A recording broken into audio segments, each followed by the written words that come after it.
আসসালামু আলাইকুম রহমতুল্লাহি ওবরকাতুহু। সম্মানিত দর্শক, ডিসেম্বর মাসের ২৫ তারিখে জনাব তারেক রহমান সাহেবের দেশে ফেরার পর পুরো যে রাজনীতি, সেই রাজনীতির হিসেব একেবারে ১৮০ ডিগ্রি অ্যাঙ্গেলে উল্টে গিয়েছে। যারা বিএনপি সমর্থক রয়েছেন তাদের আনন্দের সীমা নেই। বিএনপির বাড়িতে বাড়িতে ঈদের আনন্দ, বিএনপির যারা প্রার্থী তাদের সবার বাড়িতে যেন পূর্ণিমার চাঁদের হাট বসেছে। সবাই ধরিয়ে নিচ্ছে, একেবারে কনফার্ম এমপি হয়ে যাচ্ছে, কনফার্ম মন্ত্রী হয়ে যাচ্ছেন। তারপর তাদের নেতা জনাব তারেক রহমান সাহেব প্রধানমন্ত্রী হবেন। তো সেই প্রধানমন্ত্রী হলে তার অভিষেকটা কেমন হবে? তিনি কি প্রধানমন্ত্রী হিসাবে শপথ গ্রহণের পর সেই গণসংবর্ধনায় অংশ নেবেন ৩০০ ফিটে আবার, নাকি জাতির উদ্দেশ্যে ভাষণ দেবেন? এটি নিয়ে মানুষ কিন্তু চিন্তাভাবনা করছে যে নরমালি নির্বাচিত হওয়ার পর জাতির উদ্দেশ্যে ভাষণ দেন টেলিভিশনে। তো যেহেতু তিনি দেশনায়ক, তারপরে জনমানুষের নেতা, তো তার যে অভিষেক, সেই অভিষেক যদি আগের মতো ৩০০ ফিটে হয়, তাহলে এটা একটা ব্যতিক্রমধর্মী ঘটনা হবে। এরকম চিন্তাভাবনা বিএনপির যারা নেতাকর্মী তারা কিন্তু করছেন। আর যেহেতু বিএনপির হাতে অনেক মাইক, 35% লোক বিএনপি করে, তো এই দশমুখে যখন এ সকল কথাবার্তা আলোচনা হচ্ছে এবং তাদের বডি ল্যাঙ্গুয়েজে যখন এই জিনিসগুলো প্রচারিত হচ্ছে, তখন প্রশাসনে একটা ধাক্কা লাগছে। এবং আপনি জানেন যে আমাদের দেশের প্রশাসন সবসময় সরকারের দালালি করে, ক্ষমতার দাবিদারি করে, এবং ক্ষমতা যার কাছে যায় তাকে রীতিমতো তোয়াজ তদবির করা, স্যার ডাকা, ম্যাডাম ডাকা, পা ধরে কদমবুচি করা, মানে এটা আমাদের প্রশাসনের একটা অভ্যাস হয়ে গেছে। এটা কেন? এটা একটা সাইকোলজিক্যাল ব্যাখ্যা দেওয়া দরকার। সবসময় আমরা আমলাদেরকে দায়ী করি। আমাদের সমাজে চিন্তা করুন যে এখন যারা আমলা হচ্ছে, মধ্যবিত্ত, নিম্ন মধ্যবিত্ত এবং দরিদ্র পরিবারের সন্তান। তো এই সন্তানটি প্রথমত ভালো ছাত্র।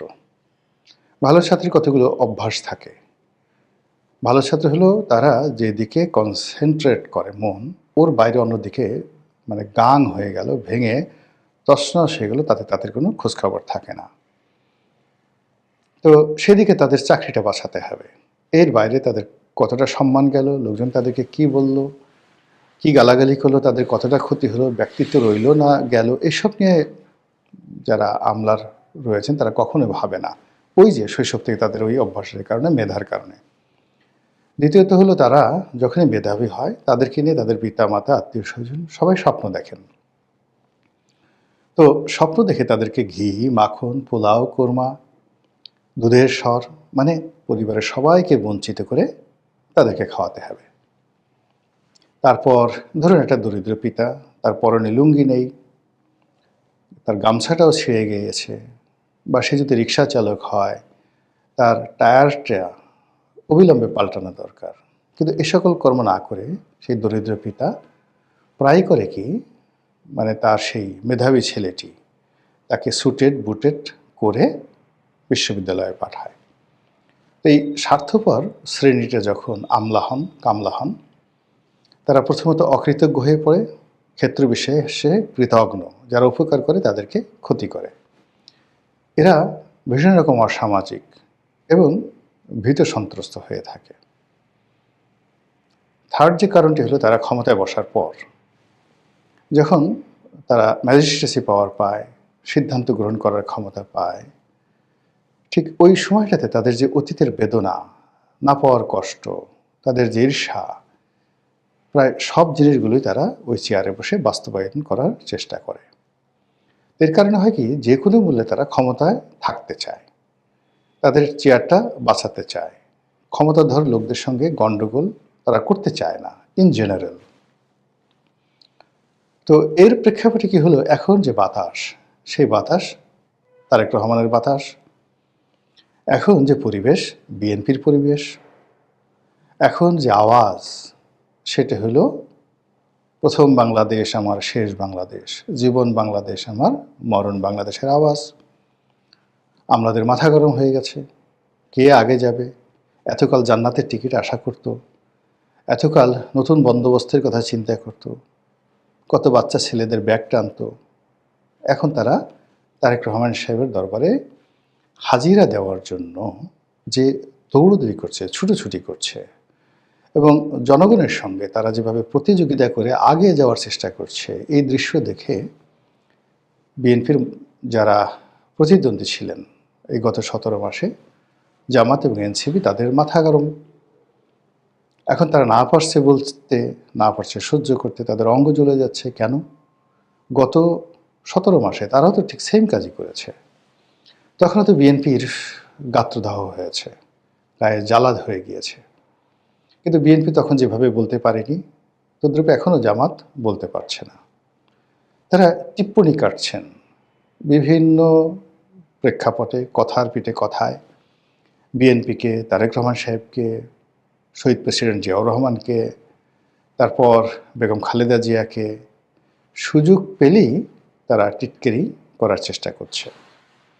তো এই অবস্থাতে বলতে গেলে এখন তারা যে সকল কথাবার্তা বলছেন, যেটা 1-2 মাসে আগে কল্পনাও করা যেত না।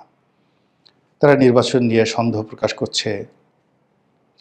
নির্বাচনটা যদি হয় সেক্ষেত্রে একটি বিশেষ দলের দিকে প্রশাসন ঝুঁকে আছে, এটা ভালো হবে না, এই ধরনের কথাবার্তা বলছে। আবার হালকা পাতলা হুমকিও দিচ্ছে। এটা দেখে মনে হচ্ছে যে তারা খুব ভয় পেয়ে গেছে, ভীষণ রকম তারা ভয় পেয়ে গেছে। এবং নির্বাচন যদি হয় সেখানে তাদের যে পরাজয়, এটা অবারিত এবং অবধারিত, আরও যদি বলি নিশ্চিত। এই আতঙ্ক তাদেরকে তাড়া করছে। এটা কিন্তু আমার কথা না, আমি সাইকোলজিক্যালি ব্যাখ্যা করছি। তো এই তাড়া করার ফলে আপনি দেখবেন যে গত সেই 25 তারিখ থেকে এখন পর্যন্ত জামাতের যে সকল বড় বড় নেতা, যাদের মানে পোশাকের দিকে তাকালে মনে হতো তারা রাজা হয়ে গেছেন, তারপর তারা অনেকেই বডিগার্ড নিয়ে ঘুরতেন, তারপরে নতুন নতুন গাড়ি, তারা সাধারণত সাধারণ গাড়িতে চড়তেন, এখন ইদানিং তারাও সেই লেক্সাস, তারপরে প্রাডো জিপ, ল্যান্ড ক্রুজার, এ সকল দামি দামি গাড়িতে তারা চড়ছেন। তো এই 25 তারিখের পরে এটাতে কিছুটা ভাটা দেখা দিয়েছে। তাদের কাছে যেভাবে রাষ্ট্রদূতরা যেতেন, ব্যবসায়ীরা যেতেন, এবং এই এখন তারেক রহমান সাহেবের কাছে যারা যেতেন, তারাও একসময় তাদের কাছে গোপনে প্রকাশ্যে ধর্ণা দিতেন, ইদানিং তারা দিচ্ছেন না। এটা তাদের কাছে ভীষণ রকম একটা অপমান, অমর্যাদাকর এবং কষ্টের। এই কষ্টটা তারা প্রকাশ করতে চাচ্ছেন, এবং সেই প্রকাশ যদি তারা গণতান্ত্রিক উপায়ে সুন্দরভাবে করেন, এটি বিএনপির জন্য, জামাতের জন্য, সকলের জন্য খুব ভালো হবে।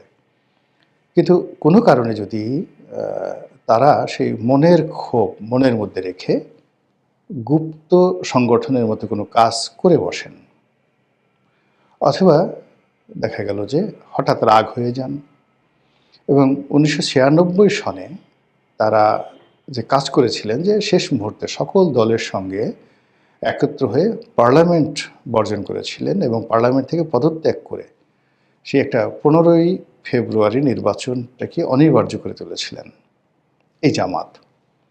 তো কাজেই সেই জামাত এখন এই সময়টিতে এসে অতীতের যে কোনো সময়ের চাইতে এখন তারা খুব সেন্সিটিভ অবস্থার মধ্যে আছে। প্রথমে হলো যে অতীতে তারা একটি বিশেষ দলের, মানে আইদার আওয়ামী লীগের অথবা বিএনপির, কখনো জাতীয় পার্টির, তারা সাহায্যকারী, অক্সিলারি ফোর্স হিসেবে তারা রাজনীতি করেছে। কিন্তু এইবার তারা নিজেরাই একটা প্রাইম ফ্যাক্টর। তারা হয়তো আগে আশা করেনি যে সংসদীয় প্রধান বিরোধী দল হবে। তারা অত্যন্ত গুরুত্বপূর্ণ একটি বিরোধী দল, 30-35টি সিট হয়তো তারা আশা করত, যেটা যদি কারোর সঙ্গে জোট হয়, বিএনপি অথবা আওয়ামী লীগের সঙ্গে যদি তাদের একটা নির্বাচনী জোট হয়, তাহলে তারা 30-35টি সিটে জয়লাভ করে আসতে পারবে। আর এই সময়টিতে এখন তারা এই নতুন পরিস্থিতিতে, আওয়ামী লীগের অবর্তমানে তারা চিন্তা করেছে যে তারা সরকার গঠন করতে পারবে, ভীষণ রকম সরকার গঠন করতে পারবে। কিন্তু এখন যে অবস্থা তৈরি হয়েছে, তাতে তাদের ভাবতে হচ্ছে যে একবার তারা নির্বাচন করে নাকি 2টো না 3টা সিট পেয়েছিল। তো এখন এক্ষেত্রে এবারও কি 2টো বা 3টে সিট আসবে কি না? যদি তাই হয় তাহলে তো মানে আত্মহত্যা করা ছাড়া উপায় থাকবে না, ইঁদুরের বিষ খেয়ে মরতে হবে। যে বড় বড় কথাগুলো বলা হয়েছে, যা কিছু করা হয়েছে, যে শান শকত এবং জামাতের অফিসটা কীভাবে সাজিয়েছে আপনি দেখেছেন? বিএনপি অফিসের চাইতে জামাতের অফিস অনেক সুন্দর করে সাজানো হয়েছে। এই সাজানোর কারণটাও মূলত তারা ক্ষমতায় চলে যাচ্ছে, এরকম একটা অবস্থা। বিশেষ করে তারেক রহমান সাহেব যতদিন লন্ডনে ছিলেন, ততদিন যত সহজে মির্জা আব্বাস, তারপরে মির্জা ফখরুল সাহেব, তারপর সালাউদ্দিন সাহেব, তাদেরকে প্রশাসনের ভয় দেখিয়ে যেভাবে নাস্তানাবুদ করা যেত, যমুনায় ভয় দেখিয়ে তাদেরকে যেভাবে নাস্তানাবুদ করা যেত, একবার যমুনাতে ডাকা হতো, আবার যমুনা থেকে তাদেরকে পাত্তা না দিয়েই আবার ঠিক হাউমাউ এলোমেলো ফাউ ফাউ কিছু কথাবার্তা বলে তাদেরকে সেখান থেকে বিদায় করা হতো, সেটি এখন হচ্ছে না। তারেক রহমান সাহেব আসার পরে এখন কে যমুনা, কে বঙ্গভবন, কে প্রধান উপদেষ্টা, কে রাষ্ট্রপতি, এই জিনিসগুলো নিয়ে না মানুষের কোনো মাথা ব্যথা নাই। কে জামাতের আমির, কে গণ অধিকার পরিষদের সভাপতি, এসব জিনিস নিয়ে মানুষের এখন মানে যাকে বলা হয়, আমাদের বাঙালির উপরে মানুষের রাগ হয় এমনি এমনি হয় না। মানে এরা কাউকে মাথায় তুলতেও সময় নেয় না, আবার মাথা থেকে আছাড় দিতেও নামিয়ে আছাড় দিতে তাদের দেরি লাগে না। এই ১৭ মাসে তারা ১৭ বার বিভিন্ন জোয়ারের কারণে, ভাটার কারণে পক্ষ পরিবর্তন করেছে। তো সেই জোয়ারটি এখন বিএনপির দিকে, আর ভাটাটি এখন জামাতের দিকে। তো এটা দেখে জামাতের যে কথাবার্তা, হাপিত দেশ, এগুলো শুনে মনে হচ্ছে যে জামাত কি আসলে বিএনপি যে বিজয়ী হবে, তারেক রহমান সাহেব যে প্রধানমন্ত্রী হবেন, এটা কি তারা মেনে নিয়েছেন? আর যদি তা না হয়, অতি সম্প্রতি জামাতের আমির জনাব তারেক রহমান সাহেবের সাথে দেখা করেছেন এবং বের হয়ে এসে তিনি জাতীয় সরকারে যোগদানের আগ্রহ প্রকাশ করেছেন। তিনি আসলে বলার চেষ্টা করেছেন যে আমরা যদি জয়লাভ করি, মানে জামাত যেটা এই মুহূর্তে অবস্থা হলো শুয়ের পেছন দিয়ে যদি উট ঢুকে, সেটাও সম্ভব নয়। এই জন্য কথা বলতে গিয়ে যে আমরা যদি সরকার গঠন করি, সেক্ষেত্রে বিএনপিকে আমরা জাতীয় সরকারে স্থান দেব। তো যেহেতু নির্বাচনের আগে, তো সিমিলারলি ভাইস ভার্সা যদি বিএনপি সরকার গঠন করে, সেক্ষেত্রে যদি জামাতকে তারা ডাকে জাতীয় সরকারে অংশগ্রহণ করার জন্য, জামাতে আসবে। আমরা দেশটা গঠনের জন্য এই কাজগুলো করতে চাই। খুব নেহায়েত একেবারে নিষ্পাপ কথাবার্তা।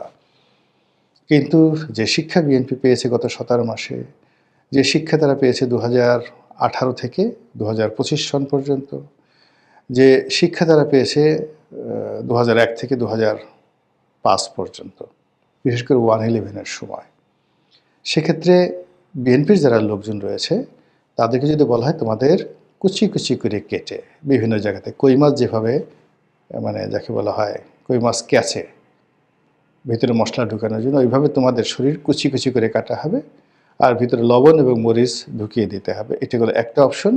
আর দ্বিতীয় অপশন হলো জামাতের সাথে গলাগলি করে তারপর শেষে সেই ২০০১-২০০৬-এর মতো তোমরা যে একটা জামাত বিএনপি সরকার চালাতে, ওইরকম একটি জাতীয় সরকার গঠন করে সবাইকে নিয়ে মিলেমিশে রাজনীতি করো। এই কথা বিএনপির যারা লোকজন রয়েছেন, কর্তা ব্যক্তি রয়েছেন, তারা কতটা মান্য করবেন, কতটা গ্রহণ করবেন আমি কিছু বললাম না, শুধু আপনারা নিজেরা নিজেরা একটু চিন্তা করেন। মহান আল্লাহ আমাদের সবাইকে হেদায়েত দান করুন এবং হেফাজত করুন। আসসালামু আলাইকুম ওয়া রাহমাতুল্লাহি ওয়া বারাকাতুহু।